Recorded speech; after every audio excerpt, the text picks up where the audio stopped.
If you want to build a simple Pomodoro timer fast and without getting lost in complicated setup steps, this video is for you. Today, I'm going to show you how to build a tool like a Pomodoro timer with Cursor AI using just a single HTML file.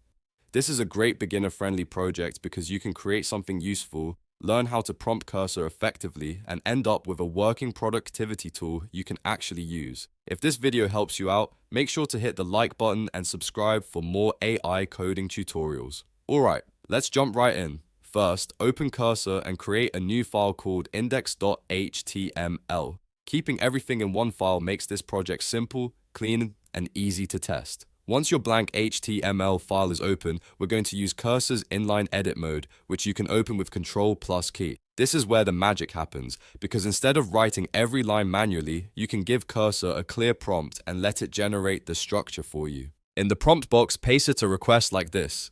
Build a minimal Pomodoro timer in this single HTML file, then give it very specific requirements so the result comes out the way you want. For example, tell Cursor that the timer should use 25 minutes of work time and 5 minutes of break time. Ask for start, pause, and reset buttons so the user can control the timer easily. Request a clean dark mode design with the timer centered on the page so it looks polished right away. And finally, make sure you include a sound alert when the timer reaches 0000 using vanilla JavaScript only with no external libraries. The reason this prompt works so well is because it gives Cursor a goal, clear behavior, a design style, and technical constraints all at once. That means you're not just asking it to build a timer, you're telling it exactly how the timer should behave and how it should be implemented. If you want, you can always tweak the wording to match your own style, but the key is to be specific. Once you submit the prompt, Cursor should generate the full structure of the Pomodoro timer for you. At this point, review the HTML, CSS, and JavaScript that it creates. You should see a centered interface, a visible timer display, and the control buttons.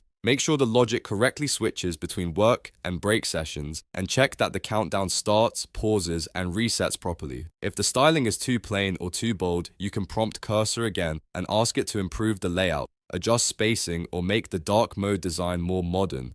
You can also refine the experience by asking for small improvements. For example, you might want the timer text to be larger, the button colors to be more distinct, or the sound alert to be a little more noticeable. Because Cursor is AI assisted, you can iterate quickly without rebuilding everything from scratch. That's one of the biggest advantages of using it for small app projects like this. If the timer doesn't work exactly the first time, don't worry, that is completely normal. Just select the part you want to improve and give Cursor a simple follow-up prompt like fix the timer logic, make the buttons work correctly, or improve the alert sound behavior. The more clearly you describe the issue, the faster Cursor can help you solve it. After that, test the timer in your browser. Start a session, let it count down, pause it, reset it, and confirm that the alert sounds when it hits 0. If everything works, congratulations, you've just built a functional Pomodoro timer with Cursor AI in a single file. That's a huge win, especially if you're learning to build useful tools with AI. This kind of workflow is powerful because it helps you move from idea to working app in minutes.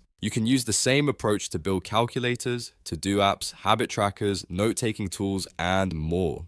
Once you understand how to prompt Cursor with clear requirements, you'll be able to prototype much faster and with far less frustration. If you found this tutorial helpful, please like this video, subscribe to the channel, and turn on notifications so you don't miss the next AI coding guide. Thanks for watching, and I'll see you in the next one.